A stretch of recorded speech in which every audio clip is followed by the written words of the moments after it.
বিশ্ব আবারও তাকিয়ে আছে ইরানের দিকে। সম্প্রতি ইসলামিক রেভলিউশনারি গার্ড কর্পস বা আইআরজিসি সতর্ক করেছে, যদি কেউ তাদের নিরাপত্তা বা ভূখণ্ডকে হুমকি দেয়, প্রতিক্রিয়া হবে দ্রুত ও বিধ্বংসী। কিন্তু প্রশ্ন হচ্ছে, এত শক্তিশালী সতর্কতার আড়ালে আসলে কি চলছে? নতুন আগ্রাসনের ক্ষেত্রে ইরান কতটা প্রস্তুত এবং পৃথিবীর শক্তিশালী রাষ্ট্রগুলো কিভাবে প্রতিক্রিয়া দেখাবে? চলুন ধাপে ধাপে জানার চেষ্টা করি।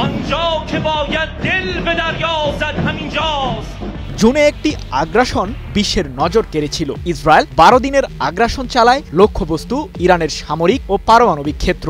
এই আগ্রাসনের তীব্রতা বাড়ায় যুক্তরাষ্ট্র ইরানের নাতানজ, ফোর্দো এবং ইস্পাহান পারমাণবিক স্থাপনায় হামলার মাধ্যমে। এই পরিস্থিতিতে ইরানও বসে থাকেনি। আইআরজিসি জানিয়েছে, তারা 22 ধাপে অপারেশন ট্রু প্রমিস 3 চালিয়েছে। ফলাফল, শত্রু শহরগুলোতে বড় ধ্বংস ও প্রাণহানি। এখন প্রশ্ন, যদি নতুন কোনো আগ্রাসন ঘটে, ইরান কি করবে? তারা কি শুধু প্রতিরক্ষা করবে, নাকি আগ্রাসনকারীদের জন্য আরো শক্তিশালী প্রতিক্রিয়া দেখাবে? ধরা যাক 1 মিনিটের জন্য আপনি যদি শত্রুর ভূমিকায় থাকতেন, এই অবস্থায় আপনার পদক্ষেপ কি হতো? ইরান কেবল প্রতিরক্ষা করবে না, তাদের স্টেটমেন্ট স্পষ্ট।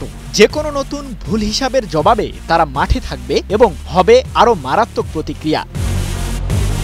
ওয়ালটন এখন দেশের সীমানা পেরিয়ে পৌঁছে গিয়েছে 50টিরও বেশি দেশে।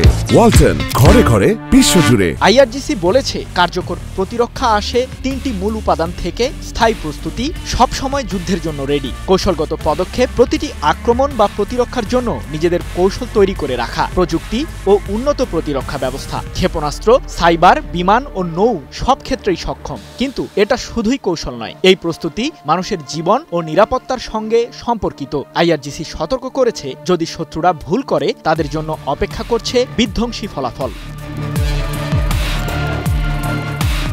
সম্ভাব্য ফলাফল কি হতে পারে? একদিকে, যদি শত্রুরা আরো আগ্রাসন চালায়, ইরান তার প্রতিরক্ষা ও প্রতিক্রিয়ার পরিকল্পনা প্রয়োগ করবে। অন্যদিকে, রাজনৈতিক চাপ ও আন্তর্জাতিক কূটনীতি সেই আগ্রাসন ঠেকাতে পারে। সব মিলিয়ে পরিস্থিতি সরাসরি প্রভাব ফেলে বিশ্ব নিরাপত্তার মানচিত্রে।